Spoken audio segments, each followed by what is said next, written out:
Christmas আনন্দ ও উচ্ছ্বাসের সময় হিসেবে পরিচিত হলেও এই সময় বাড়ে চুরির ঝুঁকি। অপরাধীরা প্রায় বাড়ির গাছের নিচে রাখা উপহার বা সাপ্তাহিক ছুটিতে ফাঁকা বাড়ির সুযোগ নেয়। মানি সুপারমার্কেট হোম ইন্স্যুরেন্স গত 3 বছরের তথ্য বিশ্লেষণ করে লন্ডনের সবচেয়ে ঝুঁকিপূর্ণ পোস্টকোডগুলো চিহ্নিত করেছে।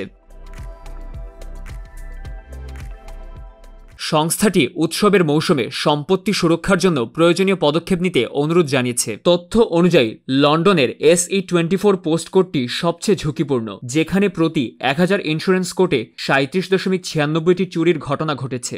এই এলাকায় হার্ন হিল এবং টুলস হিল অন্তর্ভুক্ত। পরবর্তী ঝুঁকিপূর্ণ এলাকা SW14, এখানে 36.47টি চুরির ঘটনা ঘটেছে। তালিকার তৃতীয় স্থানে রয়েছে SW13, যেখানে 35.35টি চুরি হয়েছে। চতুর্থ স্থানে E9 34.61টি এবং পঞ্চম স্থানে TW12 34.44টি চুরি হয়েছে।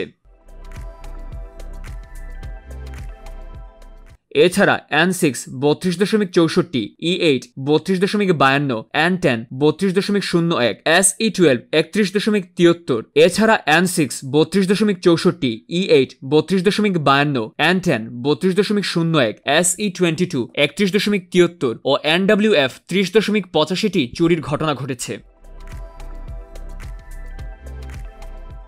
চুরি প্রতিরোধে উপহারগুলি গোপন রাখা, সোশ্যাল মিডিয়ায় পোস্ট করার আগে সতর্ক থাকা, দরজা এবং জানালা দিন বা রাতে লক করা আছে কিনা তা দুবার পরীক্ষা করা এবং যত তাড়াতাড়ি সম্ভব প্যাকেজিং নিষ্পত্তি করার মতো কিছু পরামর্শ দিয়েছে মানি সুপারমার্কেট।